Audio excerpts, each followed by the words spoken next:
Toujours plus d'actu sur BX1+. Bonjour à tous, une remontée des cas de contamination qui risque de s'amplifier avec la rentrée et un personnel hospitalier sur les genoux avec des congés maladie qui se multiplient. On commence à craindre un effet ciseau dans les hôpitaux bruxellois. Certains parlent même d'une 4e vague et d'unité Covid qui approche de la saturation. On fera le point sur la situation avec Vanessa Lullier dans un instant. Les hôtels bruxellois sont restés aux 2/3 vides cet été. Le redémarrage n'est pas encore pour tout de suite pour ce secteur-là. Il faudrait maintenir le chômage Corona et envisager de nouvelles mesures de soutien, estime ce secteur. On appellera Rodolphe van Wouwenberg de l'association des hôtels bruxellois. Le redémarrage de l'économie, mais aussi la vaccination et la mobilité. On en parlera avec Rudy Vervoort, le ministre-président bruxellois, notre invité politique. Rendez-vous avec lui aux alentours de 12h15. Faut-il réformer le système des pensions? Et si oui, comment? La ministre fédérale Karine Lallieu présentera son projet de réforme en fin de semaine au gouvernement fédéral. Mais nous, on ouvre le débat dès aujourd'hui avec 2 parlementaires, David Lester pour le mouvement réformateur et Gilles Vandenburg pour Écolo, et une syndicaliste, Anne Léonard du syndicat chrétien, la CSC. Rendez-vous après le journal de la mi-journée pour ce débat sur les pensions. Arnaud Bruckner nous expliquera comment certains influenceurs donnent un coup de main à la campagne de vaccination. On reparlera tourisme avec Patrick Bunting qui sera l'invité de Vanessa Lullier vers 13h05. On vous emmènera encore au théâtre avec Edwige Bailly qui joue dans Intramuros, une pièce du français Alexis Michalik à voir en ce moment au Théâtre Le Public à Saint-Josse. Et on terminera avec un film, La loi de Téhéran. Voilà, c'est le sommaire de Toujours plus d'actu, au cœur de l'actu bruxelloise, avec tout ce qui fait débat, tout ce qui peut nourrir votre curiosité. C'est tous les jours sur BX1 de 12h à 13h30. Nous sommes mardi et c'est le dernier jour du mois d'août. BX1+, les titres du 12-30. Et voici déjà le sommaire du journal qui vous sera présenté tout à l'heure par Jim Moscovix. Bonjour Jim. Bonjour Fabrice, bonjour à tous. C'est une semaine de rentrée, c'est le cas également pour la STIB, avec cette année des fréquences qui seront augmentées pour 12 lignes de tram et 30 lignes de bus. À partir de demain, il y aura également un nouveau bus qui fera son apparition. Il s'agit du 52 qui ira de la gare centrale à Forêt Nationale, en desservant notamment les quartiers Borvoets et offrira une correspondance avec différentes lignes de métro. Avec 206 personnes hospitalisées pour cause de Covid-19, dont 68 en soins intensifs. La situation est préoccupante à Bruxelles. Les hôpitaux sont loin d'être saturés partout. Mais attention, il y a de moins en moins de personnel soignant pour s'occuper des malades. Les raisons de ce manque d'effectifs sont diverses. Congés maladie, burn-out, changement de carrière et difficulté de convaincre des jeunes de se lancer dans ces carrières.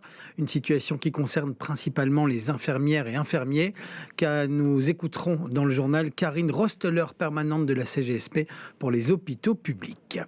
Et enfin, nous vous présenterons la fanfare des chasseurs de Pincaire qui entre au patrimoine culturel immatériel de la région bruxelloise. Le folklore de cette fanfare ucloise tient ses origines dans la chasse au hanneton qui était considéré comme un insecte nuisible. Cette fanfare effectuait à l'époque le trajet pour relier Saint-Job au centre de Bruxelles. Avec le temps, cette tradition s'est perdue. Aujourd'hui, c'est plutôt un prétexte pour faire la fête. Cette entrée au patrimoine culturel, c'est une grande fierté, vous l'écouterez, et une belle reconnaissance aussi pour le président de cette association. Voilà, merci Jim, on vous retrouve tout à l'heure, donc à 12h30 précise pour le journal de la mi-journée. BX1+. L'édito Fabrice Grosfilet. À quoi s'attendre dans les semaines ou dans les mois qui viennent? C'était l'objet d'une série d'entretiens qu'on a réalisés et mis en ligne sur le site internet de BX1 toute la semaine dernière. 7 interviews, les 6 présidents de partis francophones et le ministre-président de la région bruxelloise, pour faire avec eux le tour des grands défis de la rentrée. Comme on n'est jamais mieux servi que par soi-même, j'aimerais que vous m'autorisiez à y revenir aujourd'hui, parce qu'ils sont peut-être plus instructifs qu'il n'y paraît, ces grands entretiens. Avoir le temps de la conversation, 30 minutes, parfois près d'une heure pour certains interlocuteurs. Ça permet d'installer un autre climat, un autre rapport entre l'intervieweur et l'interviewé, d'aller donc au fond des choses et de ne pas chercher absolument la petite phrase, celle qui fait mouche dans un entretien à la radio ou à la télévision, et donc du coup, peut-être, d'avoir des paroles plus profondes que d'habitude. Dans cette série d'articles, vous allez donc pouvoir juger du style de chacun des présidents de partis que nous avons rencontrés, comprendre aussi quel degré d'urgence il accorde à la lutte contre le le dérèglement climatique et le type de mesures qu'il préconise dans ce domaine, puisque sans surprise, cette question-là, avec les inondations wallonnes, avait été clairement mise à la une cet été, que chaque président de parti avait sur cette question son style bien à lui. Et puis surtout, vous allez pouvoir tirer des enseignements sur ce qui pourrait ou pas se passer dans le monde politique dans les mois à venir. Parce qu'après le petit break de l'été, où chacun a un peu se reposer, se déconnecter, réfléchir aussi, à la rentrée, on se repositionne, on définit ses priorités et on indique aussi quels seront les dossiers qui deviendront du coup un petit peu moins prioritaires. Alors dans cette série d'entretiens, on peut retenir 2 informations majeures. D'abord, l'avenir de la Fédération Wallonie-Bruxelles, l'ancienne communauté française, dont plusieurs partis, le MR, le PS, le CDH, DEFI, disent clairement qu'il faudra la réformer et la rendre plus efficace. Et que cette réforme devra avoir lieu avant les prochaines négociations institutionnelles 2024, parce que c'est un grand dossier à régler d'abord entre francophones. Et 2 présidents de parti au moins, Paul Magnette et Maxime Prévost, ont dans nos entretiens clairement envisagé que cette réforme puisse déboucher sur un estompement de la Fédération Wallonie-Bruxelles, une sorte de disparition partielle. D'autres, Georges-Louis Boucher, François De Smet, ont au contraire souhaité clairement son maintien, mais on a bien compris que les lignes bougeaient, et qu'il va donc se passer dans les mois qui viennent quelque chose autour de cette fédération et de son existence, de son articulation avec la région wallonne et la région bruxelloise. Paul Magnette, par exemple, envisageait déjà les conséquences concrètes que cela pourrait avoir dans l'organisation de l'enseignement avec 2 pouvoirs organisateurs, un pour les Wallons, un pour les francophones de Bruxelles. Ce sera un vrai dossier à suivre, probablement dans le courant de l'année 2022. L'autre grand enseignement concerne le dossier Smart Move, la fameuse taxe intelligente qui doit faire payer l'automobiliste au kilomètre et à l'heure d'utilisation et non plus sur la base d'un forfait annuel. Bruxelles aurait voulu activer cette réforme avant la fin de la législature, c'est dans l'accord de gouvernement régional, mais ce sera difficile, c'est ce que nous a dit Rudy Vervoort dans ses entretiens. On ne passera pas en force contre l'avis des autres régions, a promis Rajamawan pour Écolo. De quoi donc rassurer la Wallonie qui ne veut pas de cette réforme, de quoi faire comprendre aussi aux lecteurs du site de BX1 que Smart Move risque de patienter un peu avant de devenir une réalité. C'est un projet qui va donc être ralenti, à défaut d'être clairement reporté ou abandonné. Réformer la Fédération Wallonie-Bruxelles, envisager le report de Smart Move à une prochaine législature. Voici donc 2 informations majeures qu'on peut tirer de notre série d'entretiens, qui font partie aussi des leçons de l'été, qui, mine de rien, alors qu'on avait peut-être le regard ailleurs, à quelques jours de la rentrée, redéfinissent un petit peu notre paysage politique. Toujours plus d'actu sur BX1 +.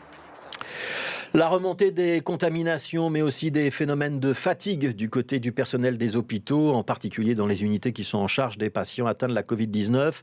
On doit peut-être craindre un effet ciseau et un nouveau risque de saturation de notre système hospitalier à cause du coronavirus. Bonjour Vanessa Lhuillier. Bonjour. Certains affirment en tout cas que ce danger existe et vous avez vérifié.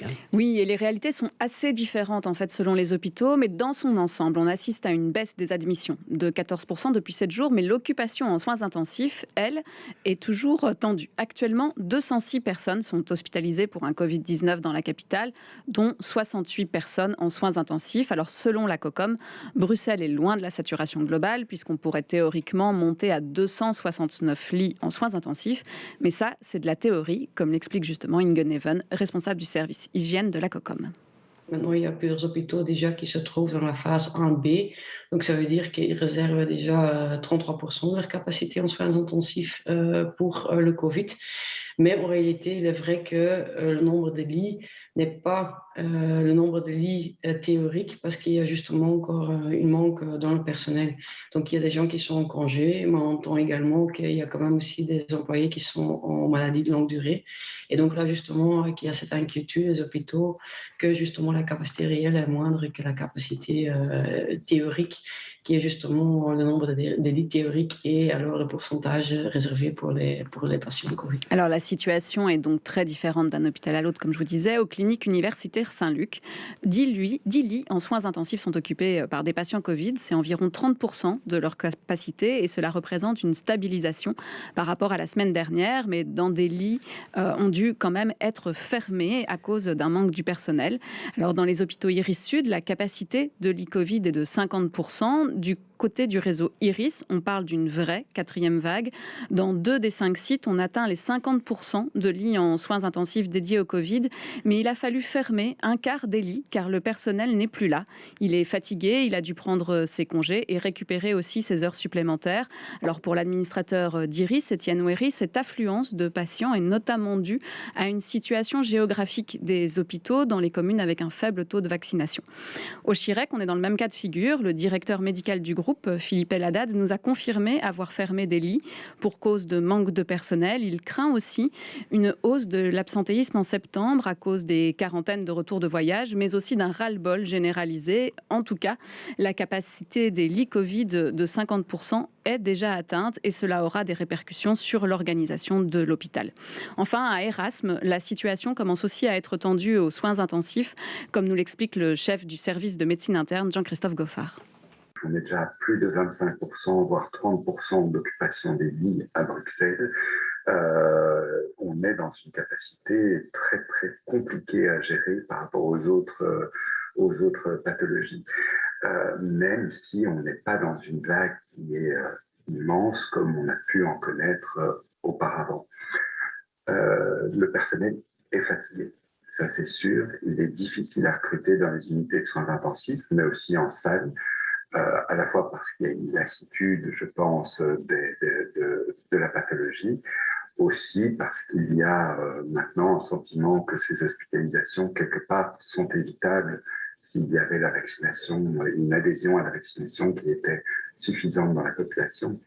Alors, plusieurs de nos interlocuteurs ont insisté sur l'importance de la vaccination, car aussi bien dans les hôpitaux Iris qu'au Chirec, aucun des patients présents actuellement en soins intensifs n'est vacciné.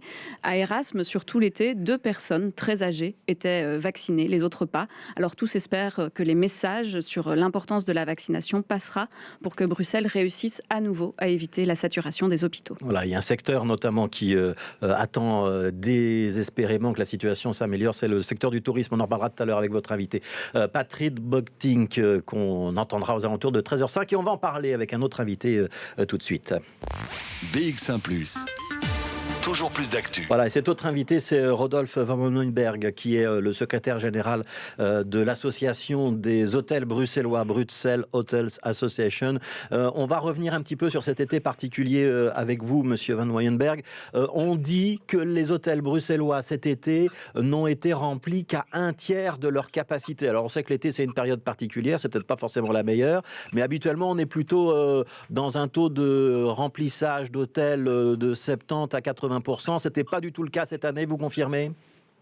En effet, c'est un scénario intenable qui se confirme cet été au niveau des chiffres du secteur. 25% de l'occupation au mois de juillet, à peu près 30% au mois d'août. Il faut comparer cela à 2019, par exemple, où on était à 79% au mois de juillet et 68% de taux d'occupation au mois d'août. Donc ça fait des baisses de chiffre d'affaires évidemment gigantesques et intenables pour le secteur. On parle de perte de chiffre d'affaires cumulée depuis le début de l'année d'à peu près moins 80%. C'est intenable et c'est pour ça aussi qu'on appelle à une prolongation des mesures de soutien au niveau fédéral avec la force majeure qui prend fin au mois de septembre. Il faut absolument la prolonger. Donc ça, c'est une première demande, que le chômage de force majeure puisse être prolongé au-delà du mois de septembre. On parle justement de septembre, mais essayons de nous projeter un petit peu plus loin jusqu'à la fin de l'année. Est-ce que vous croyez à un redémarrage de votre secteur ? Est-ce que, par exemple, si on arrive à faire plaisir d'hiver, ça va suffire à sauver le secteur en fin d'année ou ce ne sera pas suffisant ?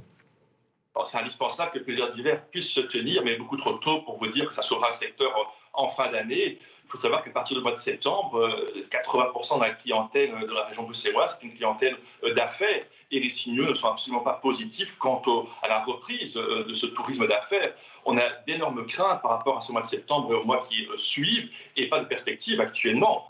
Il est impossible de savoir comment va se comporter cette clientèle d'affaires. Et les réservations pour l'instant que nous avons pour le mois de septembre aussi aux alentours de 10%, alors qu'on devrait être, à cette période-ci de l'été, déjà à au moins 20% de réservations dans les livres. Donc on s'attend en effet à une situation très très compliquée au mois de septembre et dans les mois qui suivent. Quand on dit une situation très compliquée, ça veut dire quoi très concrètement? Ça veut dire qu'il y a un certain nombre d'hôtels qui vont fermer ou ne pas rouvrir, ou ça veut dire qu'ils vont tourner avec la moitié de leur capacité, qu'il y a une partie du personnel qui ne va pas travailler, c'est ça qu'on doit comprendre? Est-ce qu'on peut donner des chiffres ou des exemples? Ça veut dire qu'on va continuer à enregistrer des belles activités très importantes et on va se retrouver dans la même situation dans laquelle on se trouve finalement depuis le mois de mars 2020, avec certains hôtels qui sont encore fermés faute de clientèle et les hôtels qui sont ouverts ont des taux d'occupation extrêmement bas. Donc c'est intenable pour eux, c'est un choix extrêmement difficile aujourd'hui de savoir s'il faut rouvrir ou rester fermé pour le secteur. Donc au niveau en effet des cessations d'activité, mais ça dépendra réellement maintenant de la poursuite des mesures de soutien, particulièrement du chômage temporaire au niveau fédéral. Dans une année normale, il y a combien de personnes qui sont employées par les hôtels bruxellois? C'est à peu près 8500 personnes. Donc c'est un danger pour, peut-être pas les 8500, mais pour la moitié des 8500, pour qu'on comprenne bien. Alors, c'est trop tôt, vraiment trop tôt pour le dire. Ça dépendra réellement de la situation sanitaire et de l'évolution. Je tiens à préciser aussi que ce n'est pas une problématique spécifique à la région bruxelloise. On est fortement touché en région bruxelloise, peut-être plus qu'ailleurs, mais c'est la problématique de l'hôtellerie urbaine. Des villes comme Anvers sont également touchées. Tout dépend évidemment de la dépendance de ces villes internationales au tourisme étranger. Elles le sont toutes, avec des degrés de dépendance peut-être différents. Le tourisme domestique, même en temps normal, est peu présent en région bruxelloise. Et c'est évidemment ça qui est difficile. On savait que ce tourisme international mettrait du temps à revenir. La résilience du secteur est très différente des secteurs qui, eux, dépendent du tourisme local et qui ont un tourisme domestique. Donc il y a le tourisme international, il y a aussi le tourisme d'affaires. On sait qu'habituellement, Bruxelles est une ville de congrès. Vous avez émis une demande tout à l'heure, c'est que le gouvernement fédéral prolonge le chômage temporaire, ce qu'on a appelé le chômage Corona. Il y a eu aussi des aides de la région bruxelloise. On aura dans un instant le ministre-président Rudy Verwoerd, il vous entend. Qu'est-ce que vous pouvez lui demander à lui? Mais de poursuivre sur la voie que la région s'est tracée. Il y a vraiment une prise de conscience au niveau de la région bruxelloise de l'enjeu stratégique que représente le tourisme pour le statut international de la région, également en termes d'emploi. Et le dialogue s'est toujours correctement déroulé depuis le début de la crise, avec cette prise de conscience de la région bruxelloise, que si le secteur hôtelier tombait, c'était beaucoup d'autres pans de l'économie bruxelloise qui pourraient tomber également. Donc on demande simplement de poursuivre ce dialogue constructif. Au niveau fédéral, pour y revenir, oui, il y a la poursuite de chômage temporaire, mais aussi la prise en charge de certains coûts cachés liés au chômage temporaire. Je pense évidemment à la prime de fin d'année qui est assimilée pour ces jours de chômage temporaire. Merci beaucoup Rodolphe van Wouwenberg, secrétaire général de Bruxelles Hotel Association. Merci d'avoir été avec nous. BX1+. L'invité de Fabrice Grosfilet. Voilà, notre invité, c'est donc Rudy Verwoerd qui fait sa rentrée politique sur BX1, ministre-président de la région bruxelloise. Merci d'être avec nous. On vient d'entendre le désarroi du secteur hôtelier. Il y a eu une prime qui a été mise en place par la région bruxelloise, par votre gouvernement. Est-ce qu'il va falloir en prévoir une autre pour les mois qui viennent? C'est la première question. Oui, et pas uniquement pour le secteur hôtelier. Il y a toute une série de primes qu'on va renouveler ici tout prochainement, notamment pour soutenir l'ensemble, je dirais, du secteur Horeca, mais aussi le secteur culturel, le secteur sportif. Donc nous allons poursuivre l'aide qui est octroyée. Donc il n'y a pas de raison aujourd'hui de dire que la crise est derrière nous. Et donc, et M. Van Wouwenberg a tout à fait raison de relever la situation particulière d'une ville comme Bruxelles. Si vous regardez les chiffres parisiens, par exemple, ils sont très mauvais aussi, que ce soit au niveau hôtelier ou du tourisme. En fait, la crise du Covid a d'une certaine manière relevé une ligne de fracture entre l'urbain et le périurbain.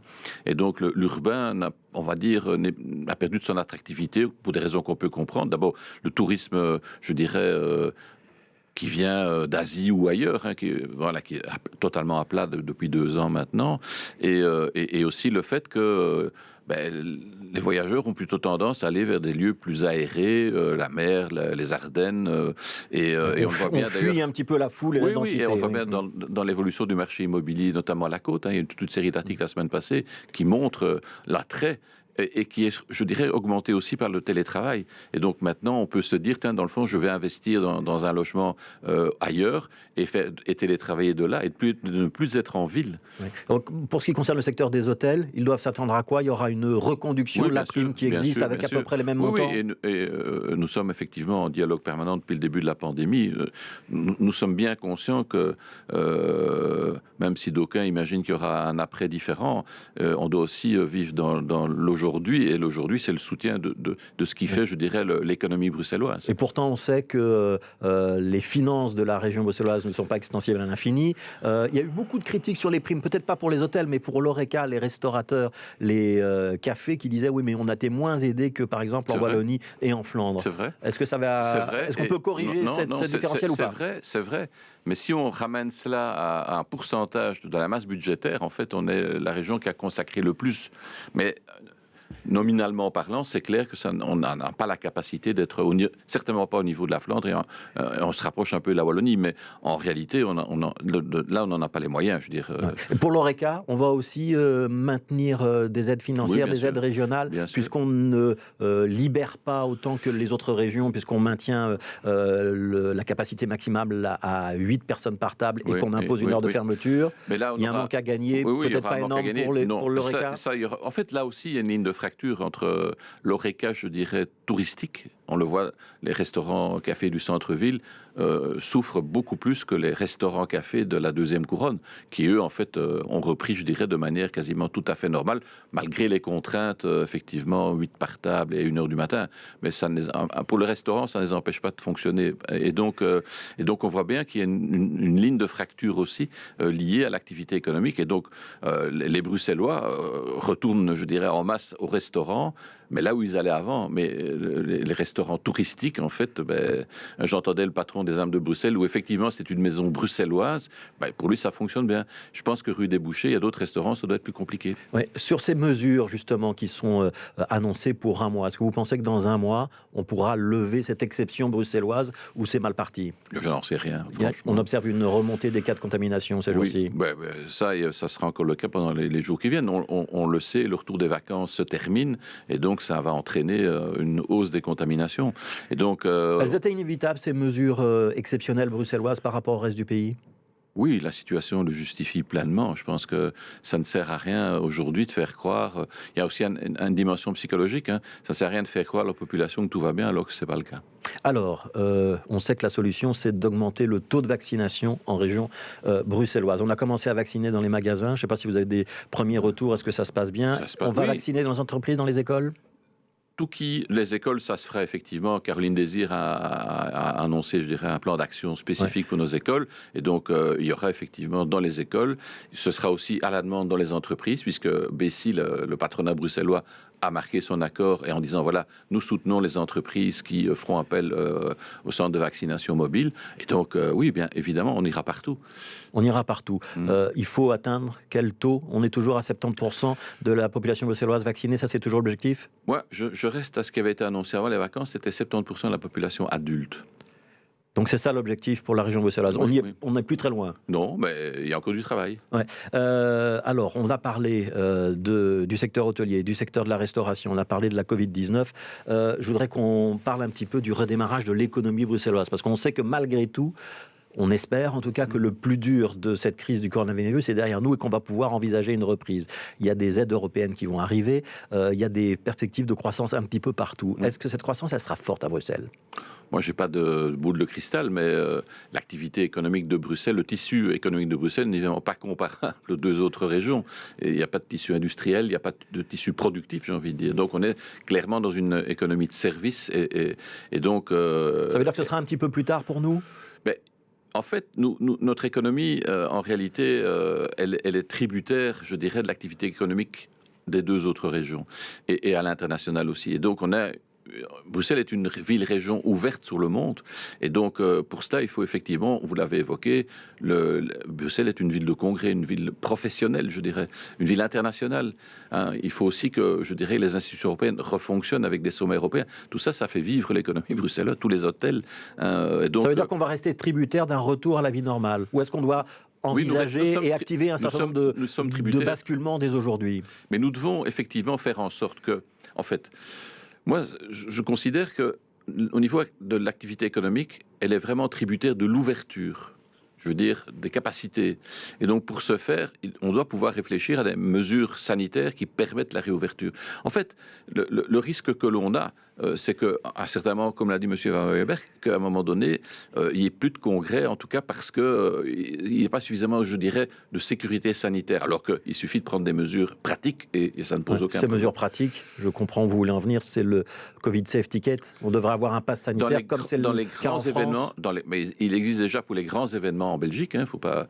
Et donc pour nous, c'est vraiment un élément. Ça ne veut pas dire que c'est une solution, mais ça accompagne, je dirais, pour faire en sorte de ne pas se retrouver dans des situations où on serait amené à devoir fermer certains secteurs. Ça veut dire qu'on devrait pouvoir utiliser ce système pour les grands concerts, les congrès, les foires, les expositions. Oui, là où vous avez... Non, parce qu'on a des congrès, nous, à plusieurs milliers de personnes. La région bruxelloise peut décider toute seule, il faut l'accord du fédéral. Pour l'instant, il faut l'accord du fédéral. J'ose espérer qu'on ne rentre pas dans un petit jeu où, à un autre niveau de pouvoir, nous refuserait la capacité de le faire. Mais donc, ça veut dire que vous allez le demander.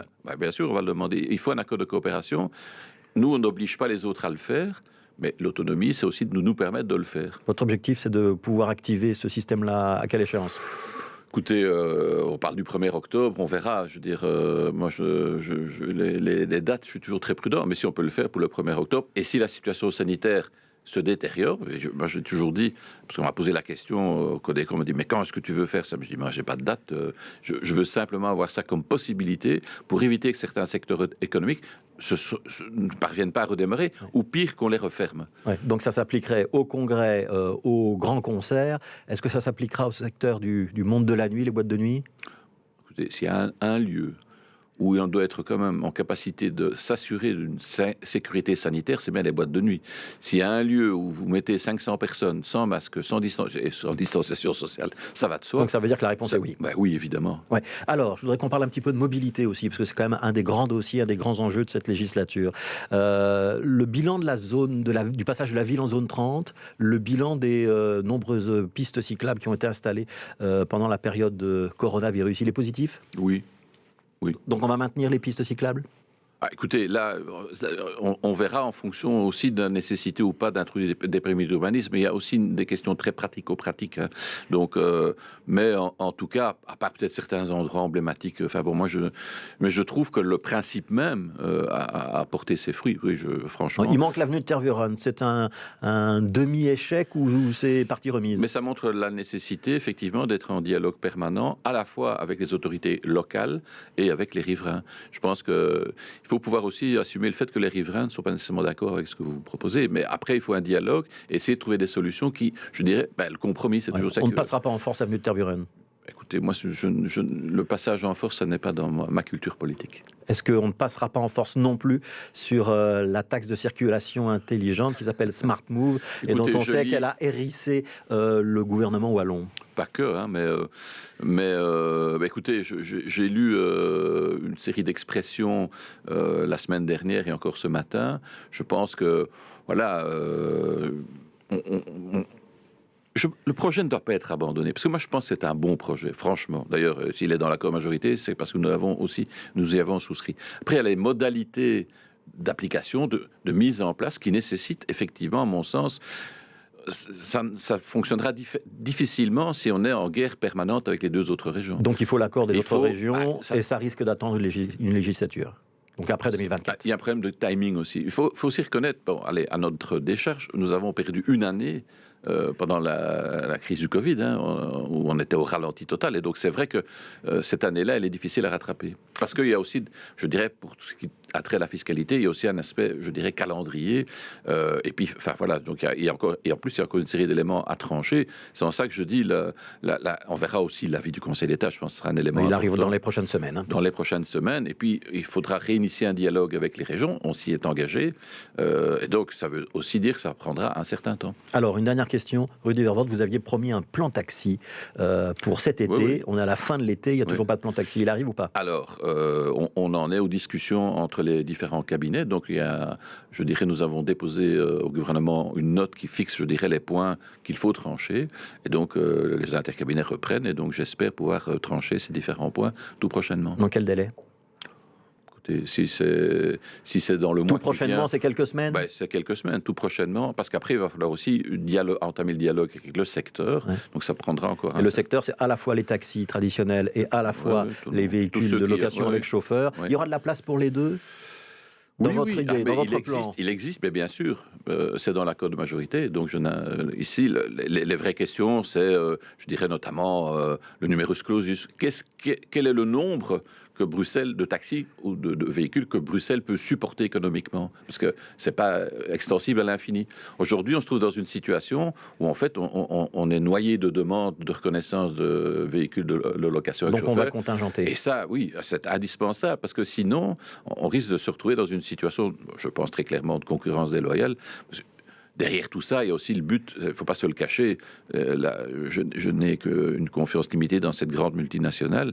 C'est vrai... On parlait du beurre. Hein. Oui, du beurre, ouais, c'est vrai que, ils sont d'apparence gentils, mais en réalité, le but, c'est de supprimer, de prendre le marché, bien, et de supprimer le secteur des taxis traditionnels. Et donc ça, ce ne sera pas le cas. Non.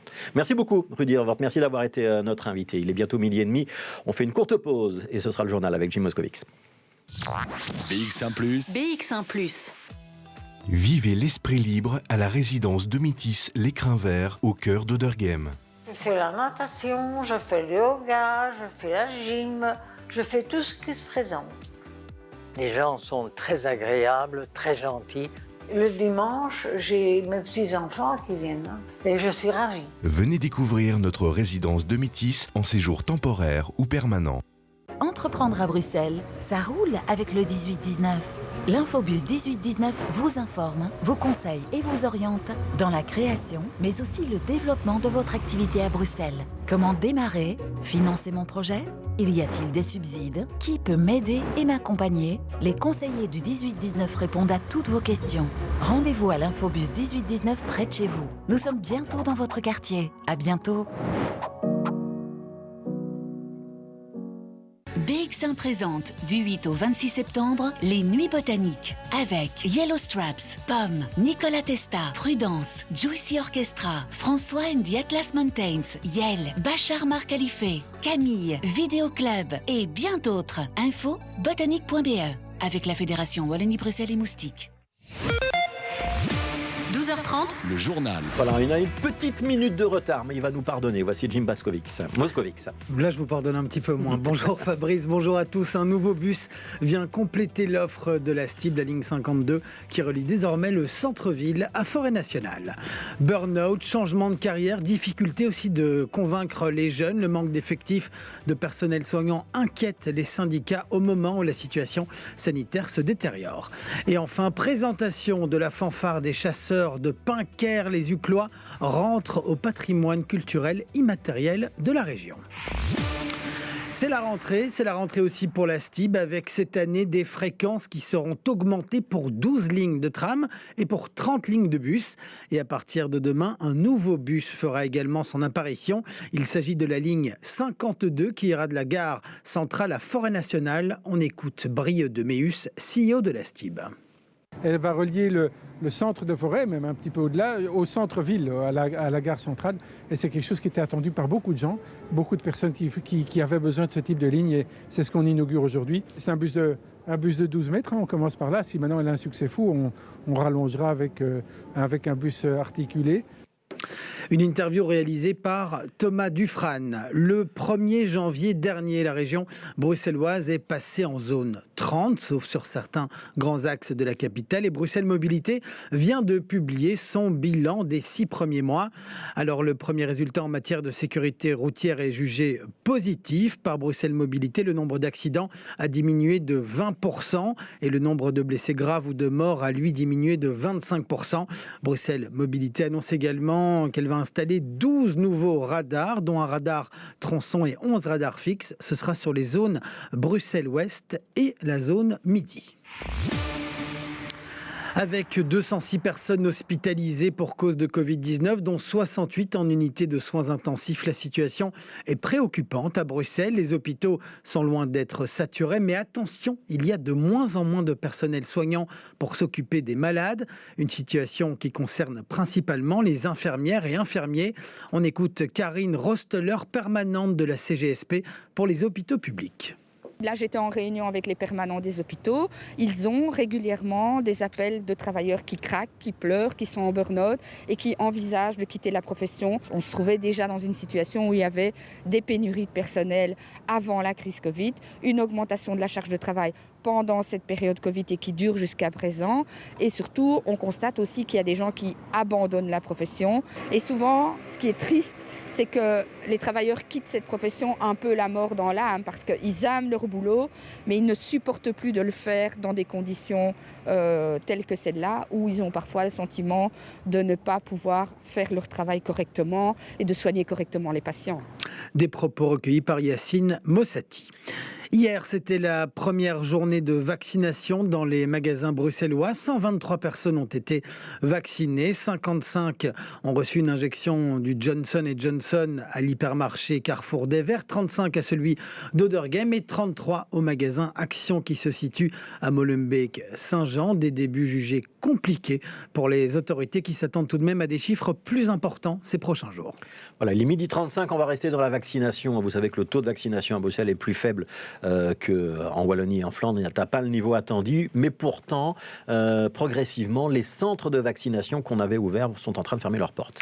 Et oui, et la bonne nouvelle, c'est que certains lieux vont également pouvoir retrouver leur fonction initiale. C'est le cas de la salle Omnisport de Woluwe-Saint-Lambert qui va pouvoir retrouver ses basketteurs après plusieurs mois d'arrêt. La reprise d'ailleurs, c'est pour samedi. C'est la fin du déménagement. Le centre de vaccination de Woluwe-Saint-Lambert plie bagage et les joueurs de basket retrouveront leur salle ce week-end. Une bonne nouvelle, explique Graziella Baradel, directrice du Poséidon. On a une des plus belles salles omnisport de Bruxelles. C'est le lieu des enfants et de nos basketteurs et de nos volleyeurs de base. C'est le référent en termes de sport. Donc oui, je suis très très heureuse de pouvoir recommencer la saison avec eux. Sinon, c'est toujours un peu compliqué avec les championnats, les ci, les là. Rentrée scolaire, rentrée sportive, tout ici au Poséidon. Mais se faire vacciner à Woluwe-Saint-Lambert, c'est toujours possible, nous explique Eric Bott, échevin des sports. Il n'y a plus de centre de vaccination, mais ceux qui ne sont pas vaccinés peuvent encore se vacciner parce qu'on aura 2 bus.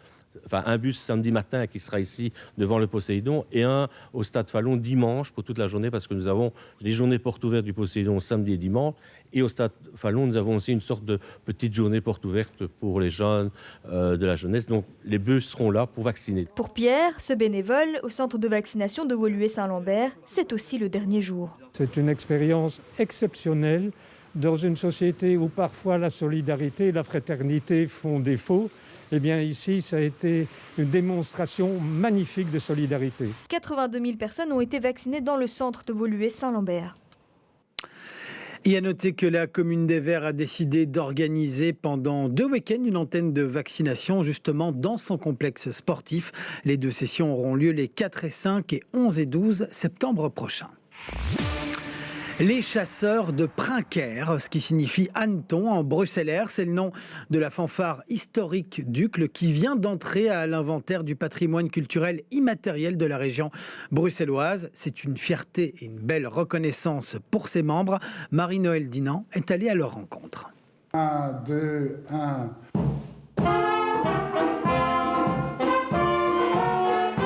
Première répétition depuis les vacances pour la fanfare des chasseurs de Princaire, l'une des plus anciennes formations de la capitale. À son origine, le hanneton, Princaire, en bruxellois. Au 19e siècle, vers 1840, il y avait un problème avec les hannetons et donc il y avait des chasseurs de hannetons. Un folklore qui serait tombé en désuétude sans l'intervention de 2 passionnés en recherche d'authenticité qui ressuscitent la fanfare en 2012. C'est un folklore, disons, conjoint de la ville de Bruxelles, d'où le cortège partait vers Uccle-Saint-Job. Ça avait disparu après la Première Guerre. Et c'est intéressant, ça a été recréé dans les années 70. Saint-Job était la montagne de Saint-Job, un quartier populaire. Une authenticité reconnue par la région qui place la fanfare dans l'inventaire du patrimoine culturel immatériel, au même titre que le mébom ou le spéculance. Une belle reconnaissance pour Alice, la plus jeune musicienne entrée dans la fanfare il y a un an. Moi qui suis de Bruxelles, j'adore cette ville et le folklore bruxellois, c'est un folklore qu'on oublie un petit peu. Prochaine sortie de la fanfare des chasseurs de Prinker, le 18 septembre au 133e marché annuel de Saint-Job à Uccle. Et on termine avec un mot de sport et le paracycliste Maxime Ordis qui a remporté une médaille de bronze lors du contre-la-montre des Jeux paralympiques de Tokyo. Le Bruxellois est un habitué de la 3e marche du podium. Plus tôt cette année, il avait déjà remporté le bronze au contre-la-montre et sur la route au championnat du monde de paracyclisme. Il concourra encore ce mercredi lors des Jeux paralympiques pour la course sur route cette fois. Voilà, et ça me donne l'occasion de rappeler que BX1, comme l'ensemble des télévisions locales d'ailleurs, propose un résumé de ces Jeux paralympiques tous les soirs sur notre antenne, aux alentours de 19h45. C'était Jim Moscovics. Merci à vous, Jim. Ce soir, 18h, prochaine édition du journal de la rédaction de BX1 avec Valérie Leclerc. BX1+. Le face-à-face. Tout de suite, notre débat du jour qui va être consacré à la réforme des pensions. On va débattre de ce projet de réforme qui n'est pas encore tout à fait sur la table, mais où les esprits commencent déjà un petit peu à s'échauffer. Dans un instant avec Anne Léonard, elle est secrétaire nationale pour la CSC, le syndicat chrétien. David Lester, qui est le président de la régionale du mouvement réformateur à Bruxelles. Et Gilles Vandenburg, qui est chef de groupe écolo au Parlement fédéral. On les retrouve dans un instant, mais on va d'abord un petit peu rappeler les positions des uns et des autres parce qu'il y a eu beaucoup de déclarations ces dernières semaines, Vanessa Lullier. Oui, c'est un des gros dossiers depuis le début de la législature. Dès sa prestation de serment, Karine Lallieu annonçait une revalorisation de la pension à 1 500 € net. Elle présentera son projet prochainement au Conseil des ministres. Alors déjà, il y a des discussions pour maintenir le plus longtemps possible en fait, les personnes au travail. Le taux d'emploi des plus de 55 ans en Belgique est un des plus faibles en Europe. Ensuite, il faut aligner le calcul des pensions pour les fonctionnaires, les salariés et les indépendants. Alors parmi les changements, il faut aussi compter sur une durée minimale de carrière. Il faut 30 ans pour un salarié ou un indépendant et 20 ans pour un fonctionnaire. Un bonus de pension doit être aussi introduit pour éviter les prépensions. Il pourrait aussi être possible de prendre sa pension à temps partiel afin d'alléger la fin de carrière. Et enfin, il faudra étudier la réforme à la lumière du genre. Les femmes ont moins souvent une carrière complète que les hommes. Et donc, au niveau des débats, par exemple, ça pose effectivement un souci, cette durée de la carrière effective. Les partis ne sont pas d'accord. Pour le président du VLD, Egbert Larkart, il faudrait 20 ans de carrière effective. Pour le PS, cette proposition est une provocation, car cela veut dire que 70% des citoyens qui ont la pension